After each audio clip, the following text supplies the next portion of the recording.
Here we go. It's episode 12 of Plays and Parlays, which means that we are heading into week 14 of the NFL season. I'm Joe Serralo. That's Jarrett Bailey. We're both coming off 3-3 weeks. We each started hot. Jarrett started 3-0. I started 3-1 myself, but both ultimately fell to 3-3 on the week. So, Jarrett, for you, that's progress. For me, step back. Yeah, I mean, I've had a hell of a month and a half, really fell off the wagon. But no, it's Christmas time. I'm dressed like a wet bandit. I'm dressed like Joe Pesci in Home Alone. I started watching Harley Quinn last night, so I'm actually wearing Harley Quinn socks. So oh, wow. The fetish has already taken over. Yeah, no. I mean, after, the Packers decided to show everybody their feet and make Rex Ryan's week, I thought that I would jump in on the fun. So last week was the best week I've had in a long time, which is sad to say because I went 500. But the Steelers beat Baltimore, and I almost did a standing backflip on the last play and almost had an aneurysm on the last drive. Steelers they're picking up steam, Joey. I've still got hope that they're somehow going to pull a division title out of their bums. They're going to win it for Ben Roethlisberger and his farewell tour. It's going to be a good time. It's going to be so sad when he's gone, Joe. I'm going to cry a lot. But we've still got time. It's been a good week, and hopefully, betting-wise, it's going to be a good week.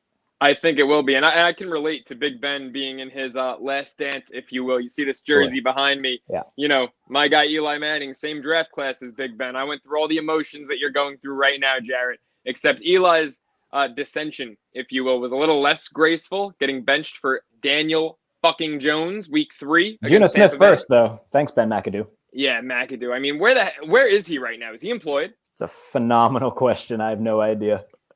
And where everyone, Pat Shermer's over in Denver. Like, guys, if they fail as head coaches, they get jobs as coordinators. But Ben McAdoo. When we go through your first pick, I'm going to Google where Ben McAdoo is because that's a must know for everybody. But I am going to put your first pick on the screen for you to get into. Let's get into my first pick. Now, I do want to preface this one a little bit by saying that the Steelers win over Baltimore was profitable for me because I teased the Ravens +2. They were 4-point favorites. So once they went for 2 at the end, I was like, I'm making money. Whether they get it or not, I don't care. I'm sorry if you're a Ravens money line better, but I teased them +2, made money. Teaser that didn't work out so well was my 4-teamer. My teaser on the show last week, it was the Colts -3, Cardinals -1.5, Chiefs -3.5, all easy money, and the Vikings -1. Bet you were fucking Minnesota Viking. Heartbroken on that last. I was in a restaurant trying to care about my grandma's birthday, like turning around, looking at the TV behind me over the bar, checking the score, and I'm watching the last play, and I'm eating my freaking, what am I eating? Like linguine with clam sauce, and I'm feeling good. And I'm like, one more stop, boys. I put 200 on that to win 600. And I'm like, one more stop, boys. Let's go. We're eating good tonight. And the fucking Minnesota Vikings. I mean, I had to have seen that one coming. I didn't have money on it, but I was very happy that the Lions pulled one out of their butts. And how many games have you and I rooted for the Detroit Lions in so far this year? A ton. I bet on the Lions multiple times this year. Right? It took them, I think, money line against the Eagles. Money line against the Bears. Yeah, way earlier in the year. Yeah. And then they should have beaten the Bears on Thanksgiving. And then the one time I root against the fucking Detroit Lions. The one time. But let's get into this week. I got the Ravens +2.5 at the Cleveland Browns. This is my first pick of the week. And these two teams both stink against the spread. So to me, you're dealing with 2 5-7 teams when it comes to covering. This comes down to one thing, and it's the fact that the Cleveland Browns are John Harbaugh's little brother. John Harbaugh is 23-4 as head coach of the Baltimore Ravens against the Cleveland Browns. That 23rd win came a couple weeks ago on Sunday Night Football. By the way, the Cleveland Browns, back-to-back games against the Ravens. It's Sunday Night Football, bye week. Yep. They're back. They're hosting Baltimore, and I'm expecting a similar result. Lamar Jackson could not have played any worse than he did in that Sunday night game, and the Ravens still beat the Cleveland Browns. So assuming that Lamar is going to hopefully get his shit together, play better than he did against the Browns, better than he did against the Steelers this past Sunday, that's all Baltimore needs. Right now, you look at this team, they've been absolutely ravaged by injuries all year, going back to the preseason. They just lost Marlon Humphrey. This is the team to have to play against without Marlon Humphrey because the Browns don't pass the ball effectively. They are one of the most run-heavy teams in football, even more so than the Baltimore Ravens, at least more so reliant on their running backs than the Baltimore Ravens are. And the Ravens just so happened to have passed Tampa Bay last week to own the top rushing defense in the league. So this is a game you can afford to be without Marcus Peters, without Marlon Humphrey for. I think the Ravens are going to cover this one. I think they're going to ultimately win this game. This is one that I don't really know where to go. I mean, you mentioned Lamar Jackson's play. It's not just the last 2 games, Joe. For the past month, he's been bad. Like, he's quietly thrown 13 interceptions this year. Nobody's going to talk about it because nobody wants to bash Lamar Jackson. I'll gladly do it because I'm the resident Lamar Jackson truther on Twitter. So, yeah, I mean, he threw a horrible interception of Minkah Fitzpatrick in the red zone against Pittsburgh. Almost lost a fumble that TJ Watt caused, but Chris Wormley decided to stare at the ball as it rolled out of bounds rather than jump on it like a moron. But other than that, man, yeah, I have no idea where to go with this. The Browns, yeah, they're coming off a bye. Baker's still not 100%. But like you said, they're not a team that's going to torch Baltimore through the air. Ravens have the worst pass defense in football right now. Losing Humphrey without having Peters already, that absolutely decimates them. So, I mean, down the stretch, I'm not a believer in Baltimore. For this, though, yeah, this could go either way. I'm tempted to pick Cleveland, but it's one that I'm just way too up in the air to really bet on. Both these teams have their issues that they're working through right now. So, yeah, I mean, if you're the Browns, this is a must win, especially with how stacked the AFC is right now. They're falling behind. Baltimore's still leading the division, but Cincinnati's still there. Cleveland is still in the picture. Pittsburgh just beat them. So, yeah, this is a must win for both teams. So let me get into my first pick. I'm going to go with the Jaguars plus 8.5 against the Titans. Jacksonville is a team where, yes, they're not winning games, obviously, but they're a hell of a lot better than the team that we saw in the first 6-7 weeks of the year. Last week said otherwise. Last week did say otherwise. The Rams didn't exactly help that cause, but the Rams were also playing off a 3-game losing streak, and they saw a Jacksonville Jaguars team that they knew that they could take advantage of, and they did just that. Yeah. The Tennessee Titans are not the Los Angeles Rams. I don't care that they beat the Rams. They don't have Derrick Henry. A.J. Brown still won't be there. Pretty sure Julio Jones coming back for this game? I'm pretty sure Julio isn't going to be there. I think he's still out. I think he's got one more week on the IR. So they've got no one on offense. Tannehill's not having a great year. Now, granted, he doesn't really have anybody to go to. We talked about this coming into the season, Tennessee's lack of depth. Like, hopefully they keep all these guys healthy, because if they don't, it's going to be a tire fire, and that's exactly what it's been. Yeah. So Jacksonville, I don't think they're going to win. Wouldn't shock me if they did, though. I mean, they somehow pulled a win against Buffalo out of their butts. So if they go in to Tennessee, beat Jacksonville, if you're the Titans, that means that you've lost to the Texans and the Jaguars each in the last month. And you've beaten the Buffalo Bills and the LA Rams. I don't get it either. That's football this year. It is. No, it's football. It tends to be football every year, but much more to a higher degree this year for some odd reason, which is, I'm sure, made bettors pretty weary.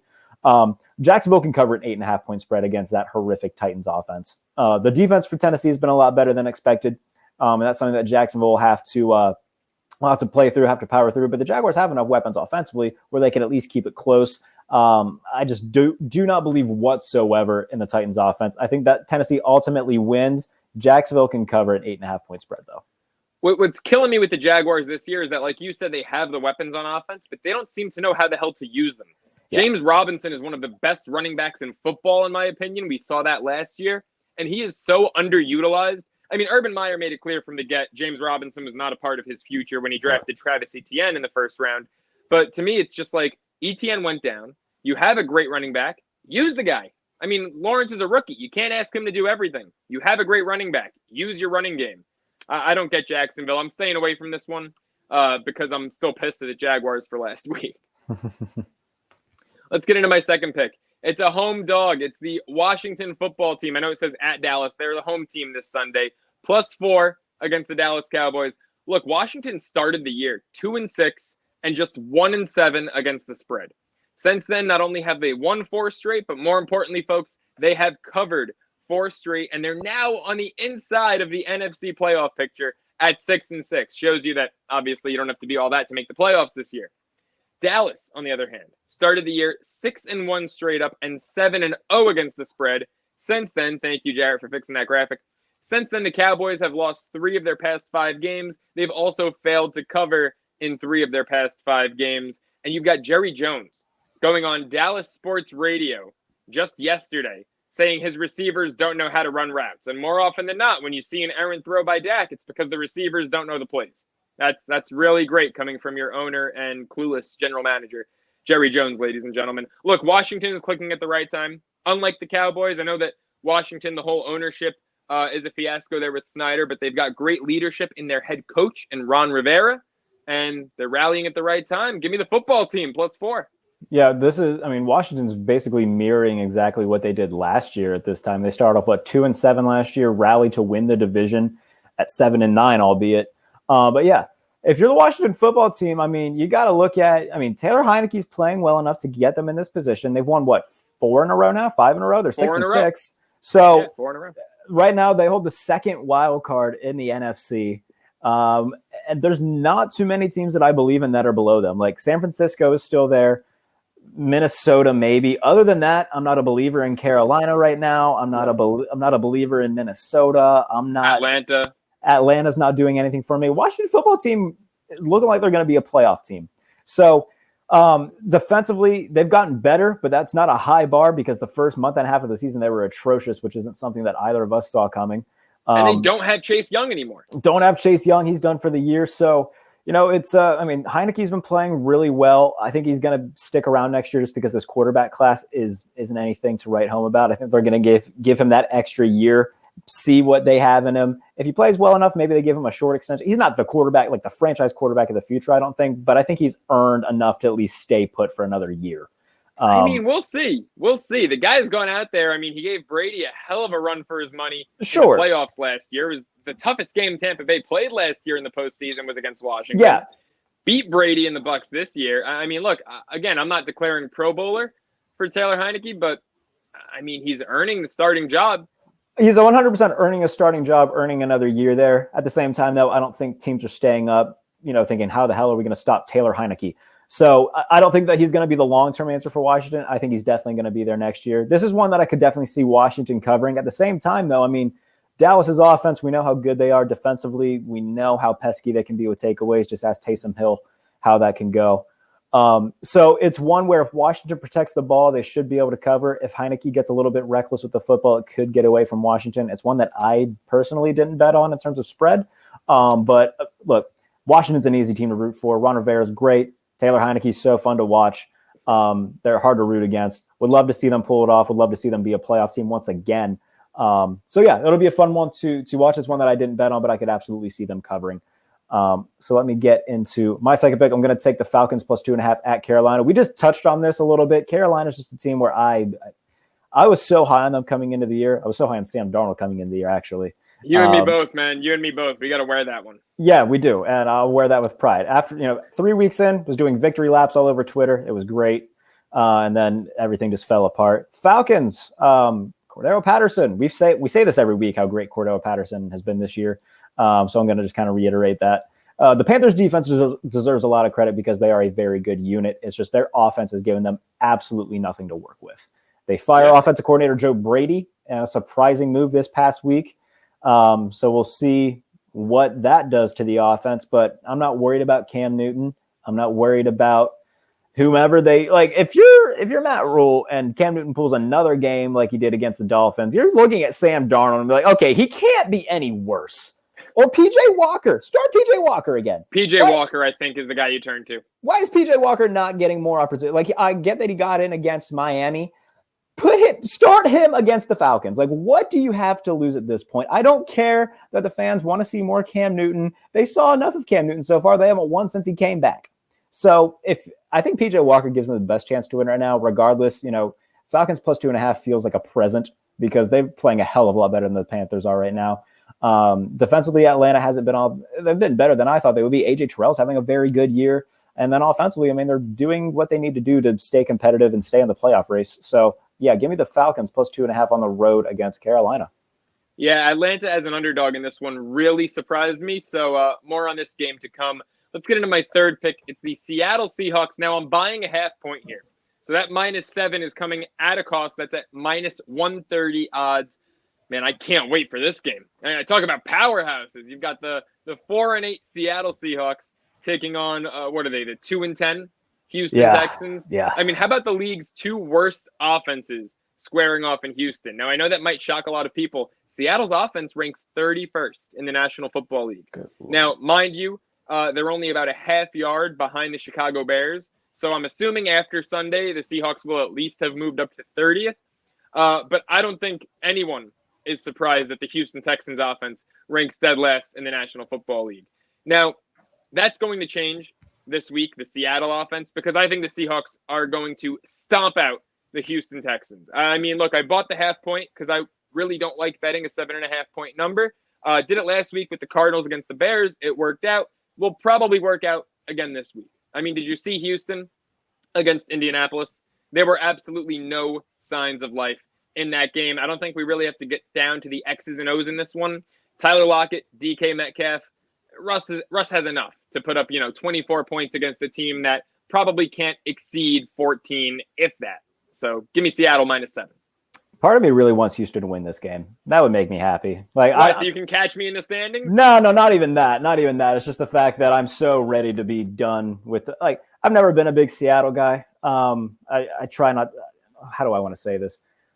I don't hate on teams per se. I'm just tired of Seattle. I'm tired of hearing about how great a coach Pete Carroll is and how I just want it to be done. I'm ready to see Russell Wilson somewhere else next year. I think Pete Carroll might even be gone after this year. We'll see what happens.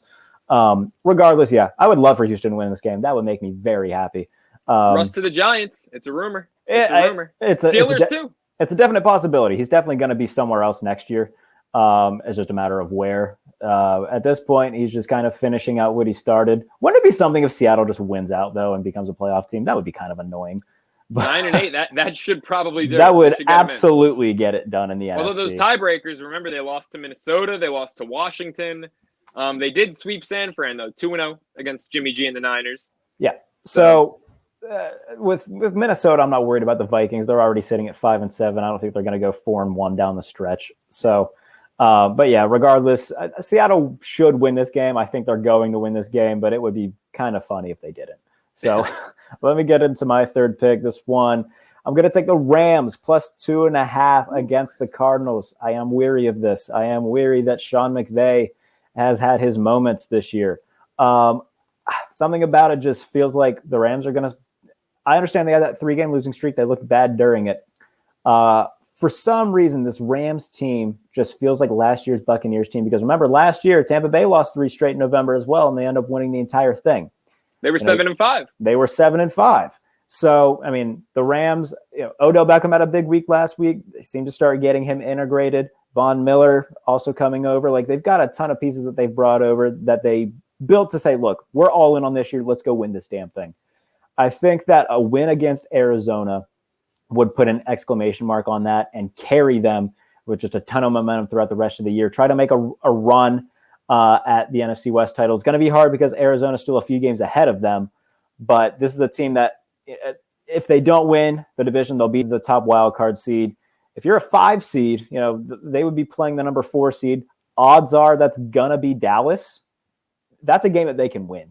So I like the Rams. I think that they put it all together this week, carry that momentum, and ride it throughout the rest of the year. Maybe go 11-6, 12-5, somewhere in that range. I love the Rams this year, and I love them all year. I'm going to stick with it. I think that they beat the Cardinals straight up, which I'll get into in a little bit later. +2.5 against the Cardinals for the Rams. Yeah, this game's tough. I'm staying away from it so far. Monday Night Football, unless I see it super clearly, I don't like to bet it until Monday night. That was the case this past Monday. Was going back and forth. Bills 2.5. That's what you took. Pats 2.5. Sure. And then it went to Bills -3. And with the weather, I hopped on the Pats +9 and the under 46 in a same game 2-leg teaser. That one was probably one of the easiest teasers that I've hit all year. This one I might wait till Monday night. I'm torn because I love Arizona and I want them to get the 1 seed. I want to watch them keep winning. Sure. At the same time, I did put money on the Rams over 10.5 wins at, I believe, +130 going into the season. Really good odds there. So I do need the Rams to kind of pick up steam a little bit. But this is a game that just on the fun scale is going to be a 10 out of 10. I can't wait for this one. It should be one of those games like a few years ago with Rams Chiefs on Monday night. I hope we get just a 50-45 shootout. I think that would be great.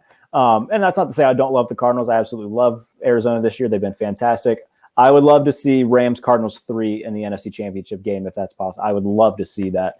It might be the second round. Might be the second round if we're looking at a 1 and a 5.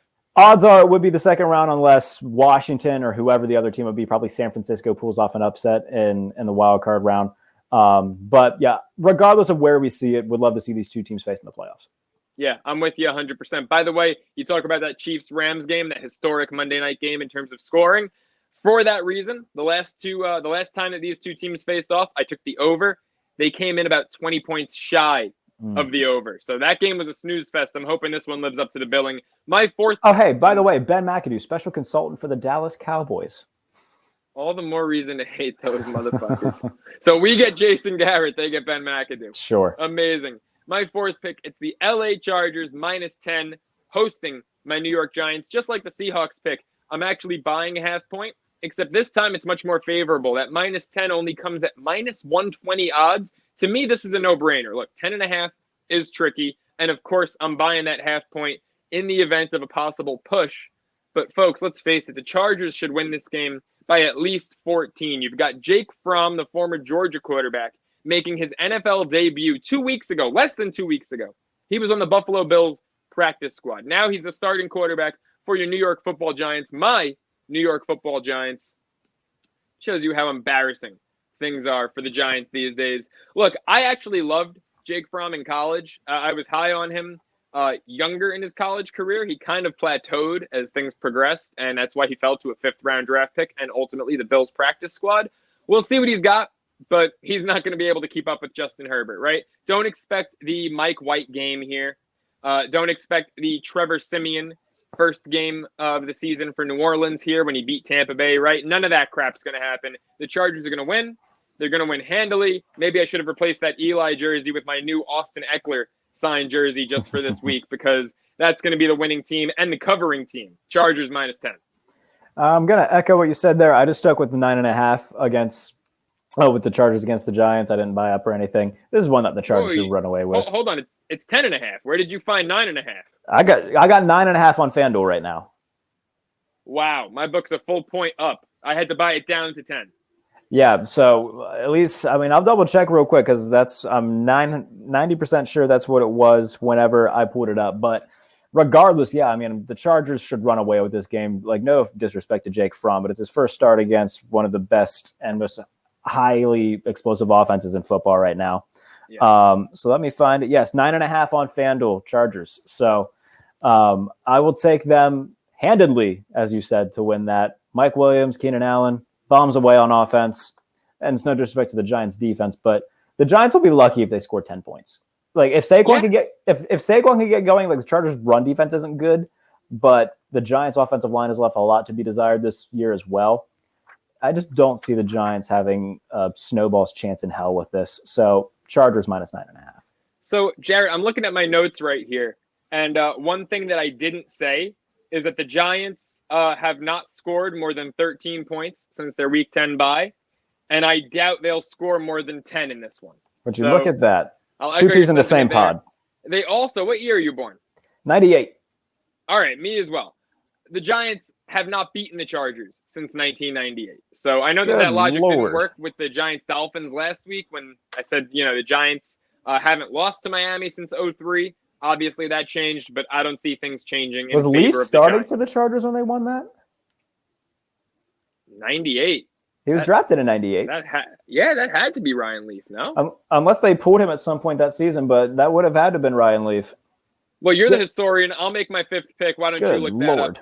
My fifth pick is the Cincinnati Bengals +1.5 at home against the 49ers. Got a couple home dogs in there this week. I know I usually pick favorites pretty heavy, but I'm liking the underdogs this week. This line was actually Cincinnati -1 yesterday. It has since moved to the Bengals +1.5. That's a full 2.5 point move. That's a lot. I'm not sure what the exact reason for that is. I'm assuming it's the confirmation that Fred Warner, the star inside backer for the Niners, is going to play this week after missing his first game of his career a week ago.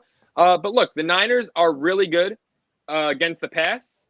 But when it comes to stopping the run, they struggle a good amount. And Joe Mixon, don't look now, he is the second leading rusher in football. Now, I know if Derrick Henry never got hurt, Mixon would be third. But still, he's the second leading rusher in football, only behind the offensive player of the year this season, Jonathan Taylor.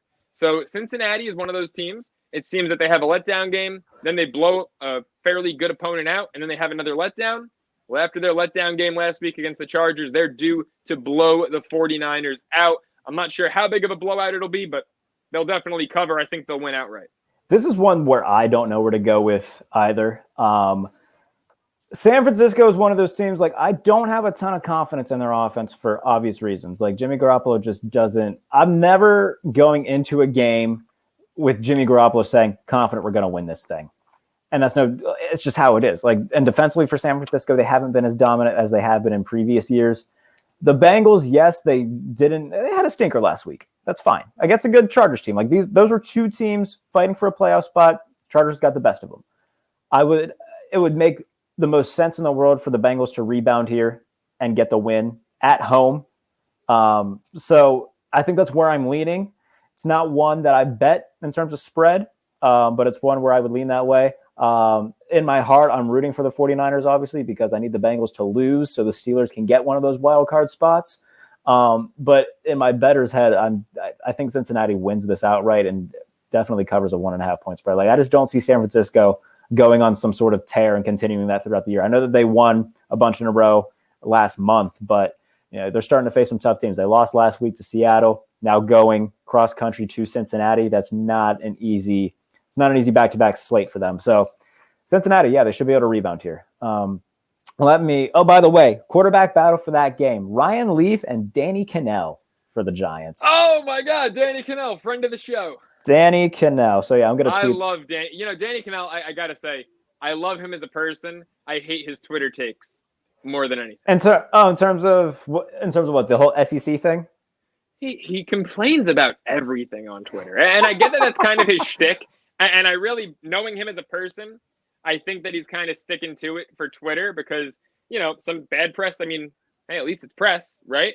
And so you're getting engagement even if people hate you. But I don't know anyone who likes Danny Cannell on Twitter. In person, he's a great guy. I've had him on Sorello Sports Talk at Radio Row. Interned for Mad Dog Radio. Of course, Cannell was, prior to Pat McAfee joining the channel, Cannell and Steve Torrey did their middays 1 to 3. So love Danny Cannell the person, hate Danny Cannell's Twitter feed. I grew up on Danny Cannell with Russillo, so I'm obviously a big Danny Cannell guy. I love Danny Cannell. No complaints about him. I don't mind his Twitter. I think it's funny. So go Danny Cannell. Team Cannell here at Plays and Parlays. Let me get into my fit pick. I'm going to take the Jets plus 5.5 against the Saints.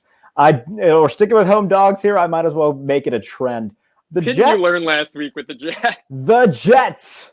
Look, they let me down last week, and I said in the lobby before we started, if I knew that Minshew was starting beforehand, I would have taken the Eagles because, one, I love me some Gardner Minshew. Two, he's the better overall quarterback than Jalen Hurts, and I will die on that hill. So the Jets. Now, Elijah Moore played. Don't give me that look, Joe. You know it's true. I think Jalen Hurts is a better quarterback. I think Minshew is great when he comes in, gives you a little boost of testosterone and a good 1 or 2 game winning streak, and then we realize at the end of the day, it's Gardner Minshew. He's like a redneck Nick Foles. Regardless, the Jets last week. Elijah Moore's coming alive, and I like what I see from Elijah Moore. So that's good. And I'm biased toward Elijah Moore. I did a film session on him last year going into the draft. So he was one of my favorite receivers coming out. I'm glad that he's having a good second half of the year. But offensively, I mean, the Jets didn't have a bad game per se against the Eagles. It's just defensively, they couldn't stop Minshew mania. Dallas Goedert played really well for the Eagles. Minshew had the game of his life. So good for Gardner Minshew. If Taysom Hill's starting again this week, I love the Jets plus 5.5 because Taysom Hill will spend all afternoon throwing to their safety. It'd be great. Even if the Jets don't win, New Orleans is more than likely going to win this game. I think Jets plus 5.5 can hit. It will hit. Would not surprise me, per se, if the Jets come away with a home win against Taysom Hill, proving once and for all that Taysom Hill is not a quarterback in the NFL and that he's overpaid for being on the field 13 plays a game. And maybe it's just the person in me who just hates that he makes so much money for doing so little that I'm betting against him so much. But damn it, Jets, give me a plus 5.5 cover. Go Elijah Moore. Go whoever the hell they throw in at quarterback this week. I'm ready for it. Jets plus 5.5 against the Saints. Oh, God, I'm going to regret this. Jarrett, I'm rooting for you here. I love Elijah Moore, too. He's one of the most electrifying, exciting young wideouts in the game. I wanted the Giants to go either offensive line or edge rusher with their first round pick. when it came out they were going wide out, I wanted them to look at Elijah Moore before Kadarius Toney. I love Elijah Moore. Now, I will say the interesting thing about this game, because let's face it, there's nothing interesting about this game at all. This is going to be one of the most boring games all year.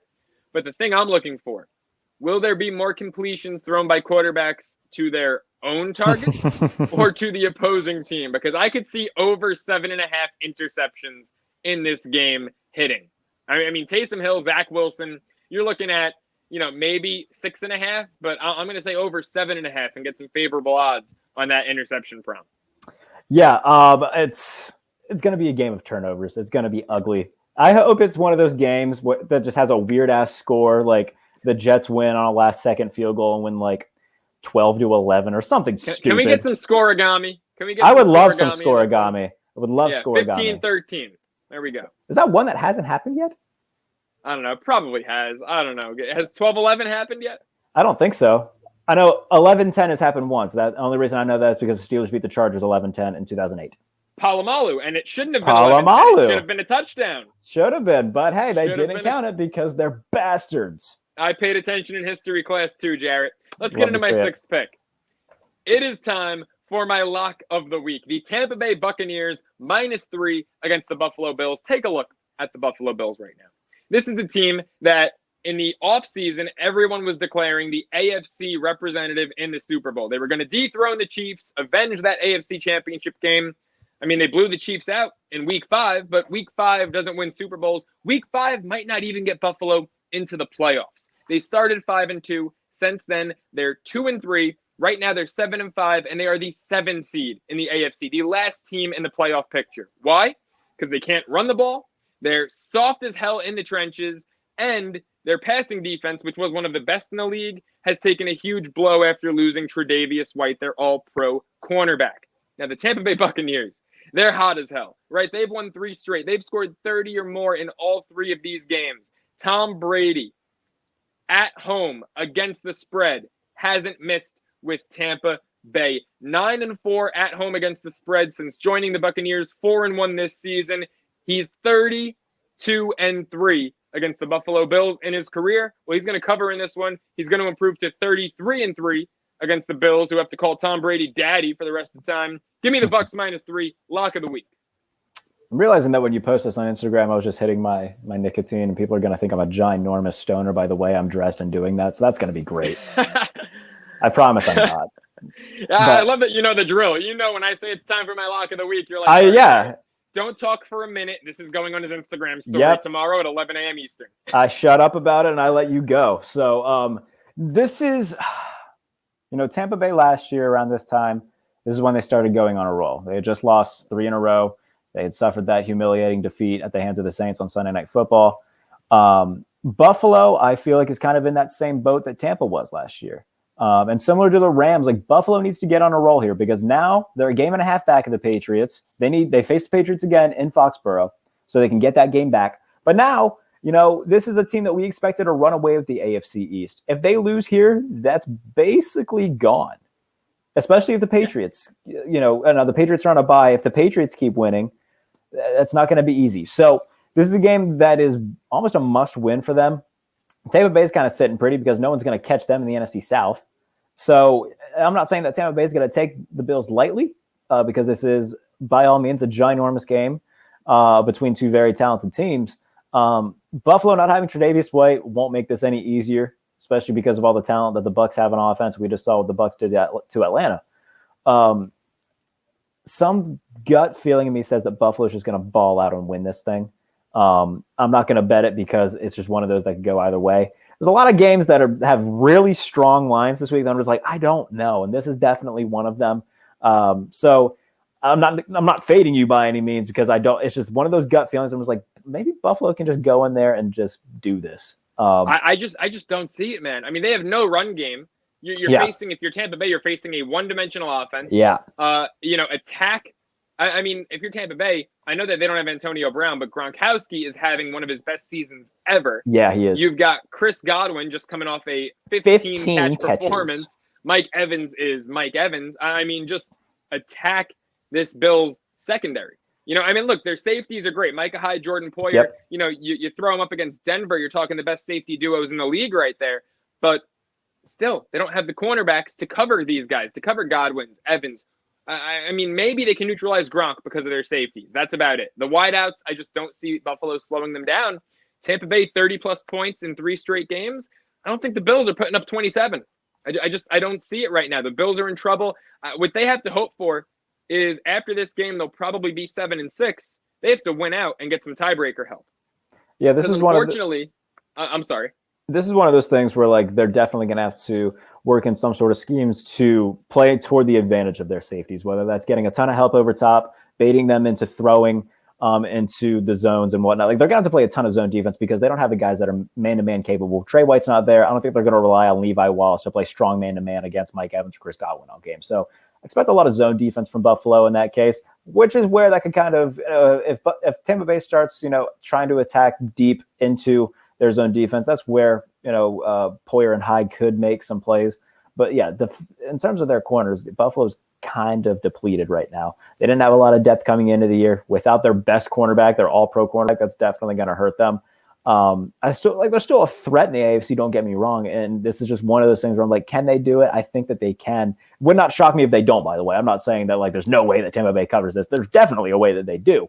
It's just one of those gut feelings from like, damn it, Buffalo can do this. So I don't know, man. Like it makes everything that you're saying makes sense. This is just purely like a Buffalo. I just feel like Buffalo can do this. So here's my question for you. It's a tiebreaker question, and sure. No shame if you don't know the answer to this. But if Buffalo loses, they're 7-6. Yeah. They're 2 behind the 9-4 Patriots, right? Uh-huh. And that leaves you with what, 4 to play now with the new schedule? Yeah. Buffalo would have to, I think, win out at that point. Correct. The Pats would only have to go 2-2 or 2-1 against opponents not named the Bills for a tie, right? If they both finish with the same record, whoever has the best divisional record would win that. So that's what I wanted to ask. Is it conference record or divisional record? Because the Pats are guaranteed to have a better conference record. Mm-hmm. Because the Bills went 4-1 against the NFC. The Pats only went 2-3 against the NFC. It would go division, and then if they have the same divisional record, it would go by conference. If I'm not wrong, I know it was divisional record before. I'm pretty certain it's divisional record. So whoever has the better divisional record is where it would separate those two. Okay, so that would help Buffalo because Buffalo is 2-0 against Miami. They're 1-0 against the Jets. They play them the last week of the season. And if they beat New England and they beat the Jets, they'd go 5-1 against the division. The Pats lost opening day to Miami. So that could actually be huge. The Bills, if it's division, would have the tiebreaker. But if it's conference record, the Pats would have that tiebreaker. So that's going to be humongous. Yeah, I'll actually pull that up when you go through your teaser just to kind of see where things would lie, just because I want to be sure about that. Sounds good. Well, what's your 6th pick? 6th pick for me is going to be the Lions plus 9.5 against the Broncos. You bastard, picking that. We weren't talking about them this week, I thought. Well, I did. Look, Denver to me is just so like they're very reliant on their defense. Offensively, they're not doing anything right now. Detroit, holy crap, their offense played well last week. Jared Goff threw the ball downfield. Are you kidding me? I don't know what got into them to start doing it in week 13, but they started doing it, and it worked against Minnesota, albeit the Vikings defense isn't the Broncos defense. But Detroit's been, in a lot of ways, like a decent defensive team this year, aside from that horrible monstrosity that they put on display against Philadelphia early in the year. They've been better defensively than a lot of people would have thought that they would have been. In the first month of the season, they're one of the best defensive teams in football, believe it or not. So I think that this is a game where Denver, it's going to be low scoring. It's going to be one of those ugly games that you fall asleep watching, but you have it on because it's football, and damn it, we love football. I don't expect it to be fun to watch. It'll be one of those games like Denver wins at like 17-9 or something like that. It's not going to be fun to watch. But Detroit can cover this solely because the Broncos can't score a ton of points. Detroit can't score a ton of points either. It's just going to be a low-scoring, close game. I'll take the Lions to cover a 9.5-point spread, unless they get shut out, in which I could come back to eat my words. But I think they can muster at least 10 points. Can you give me 10 points, Detroit, and just lose by 7? I feel like that's doable. Yeah, I mean, look, I don't see Denver winning this one 31-17. But like you said, if Detroit can't score, if Denver's defense decides we're going to do what we did against the Cowboys and against the Chargers, then the Lions are in trouble. Yeah. So let's get into your extra point real quick. Yep, it's the Atlanta Falcons plus 120. I kind of alluded to this before. I don't know why they're underdogs in this game. To me, they're playing such better football than Carolina. And I know, look, you look at the standings, they have the same record. Carolina's the home team. So just based off that, minus 2.5 Carolina, that makes sense. But if you're watching the games, what offense do the Panthers have? I know that they have one of the best defenses in the league, and I don't want to take away from that. But at the end of the day, even if they play a respectable game and they hold Atlanta to 20 points, can the Panthers score 20 points? I really don't think so. Russell Gage just had an amazing game against the Bucs, 11 catches for $140 in the air. He looks like a heart attack. He's really stepped up since Calvin Ridley's, I don't want to say disappearance. It makes it sound like he's bailing on the team, but since he stepped away rather due to some mental health issues. But the Atlanta Falcons, I know that they're 5-7. They're playing more like a 500 football team than the Panthers. The Panthers right now look like the Giants. They look like the Lions. The Panthers look like the bottom dwellers in the NFC. So give me Atlanta money line. I did look it up, by the way. It is division, so if both New England and Buffalo finish with the same record, Buffalo would get the division title. That is humongous. Yeah. Wow. Because if it was conference, we're talking about something entirely different there. Now, if they had the same division record, it would then go to conference, which would fall in favor of New England. Yeah, I think the only way they finish with the same divisional record is if Buffalo loses to the Jets. Correct. Week 18. And if the Bills lose to the Jets, they're probably not going to end the year tied with the Patriots. Correct, yeah. So let me get into my extra point. I already alluded to this earlier. I think the Rams are going to beat the Cardinals. It's just one of those things where this feels like Tampa Bay from last year. The Rams get going, they get a big win, and it carries them down the stretch into the playoffs. So Rams money line against the Cardinals as an underdog. Yeah, I get it. Look, I'm rooting for, again, I went over this before. My rooting interest is torn here. Rams over 10.5. Cardinals, just freaking love them. Yep. Let's get into my teaser. It's a 4-teamer plus 300 like I bring you every week. And I've got the one college game, or rather the one FBS college game going on this Saturday because there are 4 FCS playoff games, which I actually will be betting because I love James Madison and Sam Houston State at home -6 each respectively. But let's get into this teaser. It's Army -1.5 against Navy, one of the best, most traditional college football games of the year. Best so is a very strong word for Army Navy, but continue. The theatrics around it are some sure. of the best. If you enjoy watching the triple option, it's the best game of the year. If you want to watch the Patriots on Monday Night Football, then you're going to love this game. There you go. Army -1.5. Look, Army's going bowling. Navy had a terrible year. Personally, my cheering interests are torn. I've had family in both the Army and the Navy. So that has no impact here. It's just the fact that Army is way better this year. Army has played teams like Wake Forest to contention. Of course, they gave up 70, but they scored 56 in that game. So give me Army -1.5. Atlanta, I think they're going to win, so plus 8.5. I think anyone can agree with that, even if you like the Panthers to win. Seahawks -1.5. Unless they lose to Houston, they're going to cover that. And then the Green Bay Packers, right? I don't love the -12.5 number on Sunday night. I also don't love that this is the Sunday night game this week. That doesn't really make a lot of sense to me at all, that we have to sit through the Packers and Bears. By the way, the reason for this is because CBS refused to give up the Bills-Bucks game. They Good for them. Yeah, they refused to give that one up at 4:25. That's the game of the week right there. But Green Bay, like I said, 12.5 is a really big number. Still a chance that they cover that. The Bears have absolutely nothing on offense lately. To win it by 6.5, so to win it by 7 or more, I feel pretty confident in that. So that's your tease plus 300. Imagine being on that phone call from NBC to CBS. We're like, hey, we'll give you a trade. We'll give you Bears Packers if you give us Buccaneers Bills. And then just Jim Nance and Tony Romo saying, hey, NBC, how about you suck on this one and sit on this one? How's that sound? I can see Jim Nance going, hello, friends. Fuck off. Exactly. So let me get into my teaser. I'm going to I tease the Chargers down to -3.5. That's one that should hit within the first quarter. Detroit plus 15.5. There is no way on God's green earth that the Broncos are going to beat Detroit by 16. There's just not going to be enough points scored. Washington plus 10. I didn't like it at plus 4 too much. Washington should be able to keep it within double digits. And then the Rams plus 8.5. I think they're going to win. They should be able to cover an 8.5 point spread. If I think they're going to win, it's just a 14 teaser plus 240. Yeah, I like it. I like I like everything about that. Thanks. Let's get into my parlay.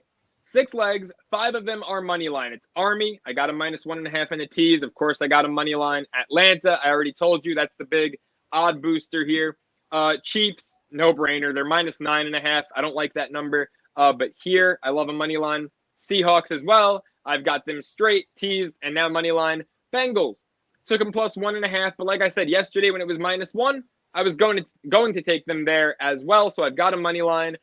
And then the Buccaneers are my one spread, -3, just because I really think this is, it's my lock of the week, for Christ's sake. So here's your 6-leg parlay plus 1535.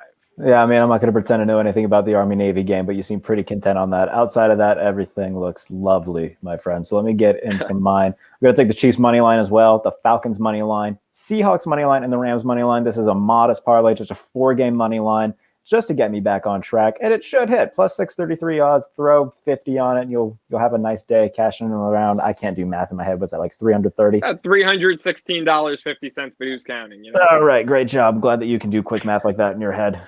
So yeah, just 4-team. Someone's got to leave the tip when me and my girlfriend go out to dinner. There you go. I don't got to worry about that because I am single. It's great.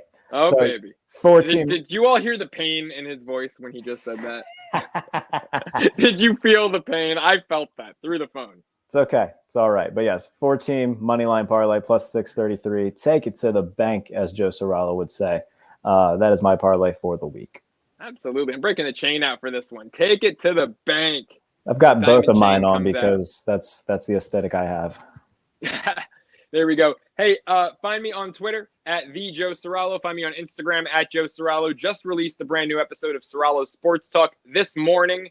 Former LSU quarterback, former NFL quarterback Josh Booty joined the show. We talked about the college football coaching carousel, why I hate Brian Kelly leading the way for Josh's LSU Tigers moving forward. I led the way. My monologue was all over the Monday night game. Why Mac Jones is one of the most interesting cases to look at in professional football because he's not good, but he's also not bad. And then the Buffalo Bills, why they're struggling with their identity more than a confused 13-year-old right now. So great episode of Soralo Sports Talk. Go check it out. Jarrett, where can they find you? You can find me on Twitter at JBaileyNFL. Give me back my check mark, Twitter. Daily pieces on Fansided. Just did the top 30 plays in NFL history. Go check that out.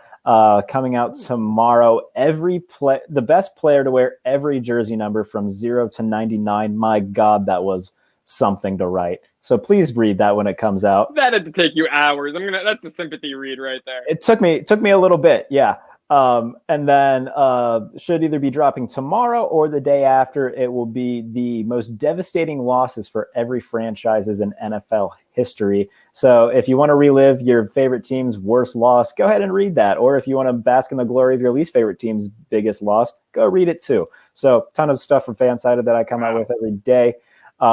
Laces out tomorrow with Kurt. We'll be previewing the Thursday night game between Minnesota and Pittsburgh, as well as the Week 14 landscape altogether. Friday, Devil's Eyes podcast, the horror podcast I do. Go check that out if you're a horror fan. I do so many shows. So check all of that out from me again at JBaileyNFL on Twitter. When I was at 3,400 followers. Thank you for following me, by the way. So get me there soon. Why not? Get me there by the Senior Bowl. I'm going to be covering the Senior Bowl again this year, giving you a bunch of videos throughout the week. It's going to be a fun time. So if you're into college football, like Joe is, Joe loves college football. So yeah, I do. Follow me for college football stuff too in January, and then the Combine in March. Be at the Combine. I know. There's that's all why I reasons to laugh follow so me. much that you don't watch college football because you go to the Combine, you go to the Senior Bowl. I watch college football. I just don't bet on it. I don't know. I don't know enough about each team to be confident and be like, yeah, I'll take Army against Navy. What the hell? Like college football records to me don't mean anything because in November, like you'll get the Big Ten schools playing each other rugged and tough and whatnot. And then you're going to get Alabama who plays roast beef state in week 11 just to cruise to the SEC championship game. And it bothers me. So, and then they go to the SEC championship game, by the way, and they hang 41 on a team that's allowing 7 a game. So, which is absurd. College football's insane. Obviously, Alabama playing against the Sisterhood of the Traveling Pants is working somehow. So, yes, a bunch of obviously NFL stuff throughout the year. But once the offseason hits, ton of draft coverage from both the Senior Bowl and the Combine. It's going to be a fun 2 months for me. Fun 3 months, really, because it's going to lead up into the draft. I'll do a bunch of film stuff. So, yeah, it's going to be even when the regular season ends, Jarrett Bailey is still working. So follow me on Twitter, please. Jarrett, I have 2 questions about your articles before we go. Sure. I'm not going to ask for number 1 on the top 30 plays. I can't wait to read that. But I will ask you, is Tyree's catch in the top 3? Because I think it should be number 1, but is it top 3? It's top 5. I don't think it's top 3. You're a horrible person. I can I can tell you what the top 5 was. Look, I don't want to make you disclose that. Oh yeah, you're right. I'll tell you in the lobby where I put Tyree's catch. But yeah, everybody else go read it if you want to find out what the top 5 were. And then for the Giants, look, and there's 31 other reasons to read that article, but for my Giants, worst loss, is it Deshaun Jackson, Miracle at the Meadowlands Part 2? It is Miracle at the Meadowlands Part 2.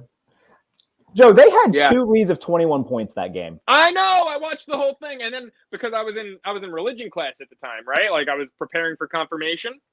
Like the thing that little Catholic kids go to until they're 13 and they receive their confirmation. You go like once a week to be like religion class to the Catholic Church or whatever.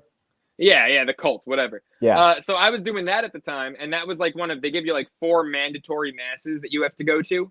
And that Sunday night youth mass was one of the ones I had to go to after that game. And I just remember like being downstairs being like, Mom, I'm not going. There's no God. Like, God doesn't exist. I'm not going to show. Deshaun Jackson, all he had to do was punt it out of bounds. God doesn't exist. Matt Dodge, you're selling insurance now, buddy. Matt Dodge didn't punt out of bounds. There is no God. I'm no longer Catholic. To hell with this. Oh, my God. Mom, we blew 2 21-point leads. I'm an atheist. That's hilarious on every account. That's so funny. But yes, that's a phenomenal guess by you. I was tempted to put the first Miracle at the Meadowlands, but for so many reasons, the second one is so much worse. Yeah, it's better also for our generation. If you want people our age to read it, they, like myself, were traumatized by that game. The first Miracle at the Meadowlands. If you're an old head as well, like an old heart like me, or if you're just older than us and enjoy classic NFL football, there's a ton of those in there too. I promise. So lots of Raiders ones too. If you're a Raider fan watching this, you live in that article. Basically, half of the greatest plays in NFL history were done by the '70s Raiders. So yeah, were you talking greatest plays or worst losses? Greatest plays. Sorry. Okay. Yeah, worst losses. I would have to think about the Raiders' worst loss. I'm trying to think, like, what team was on the I know. side? Never mind. I know exactly what theirs was. It was the Immaculate Reception. Oh, well, what team was on the winning side of most of the worst losses? Do you have? Yes. There are 3 teams in there who all suffered their worst loss to the Patriots in the Super Bowl. Oh, okay. Atlanta, easy. And then? Atlanta, Seattle, and then Carolina. Oh, Eagles or Carolina? It would have been Atlanta, Seattle. Who did I put for the Eagles one? Did I put? Oh, I put the Rams as the worst loss for. Yes, the Rams Pats. Because that single-handedly prevented the Rams from becoming a dynasty, and it kicked off the Patriots dynasty. So it was a double whammy. Yeah, Seahawks too. That's an easy one. Yeah, so 3 teams, both devastating loss, all 3 devastating losses at the hands of Tom Brady and Bill Belichick in Super Bowls. God almighty, 20 years that went on. We lived through all of it. How lucky are we? Oh, so lucky. Go check those out. Maybe lucky is the wrong word. I can't wait to read them. All right. Appreciate you guys watching. We'll be back same time, same place next week to preview Week 15 as we get closer to the end of the regular season. Appreciate you watching. Again, go follow us on Twitter and everything. Read the articles. Listen to Sorella Sports Talk, listen to Laces Out, the Devil's Eyes podcast, everything that we do, go follow us and keep up with it. We appreciate y'all watching. Hopefully you make some money this weekend. Bet responsibly, though. Don't be a degenerate, please.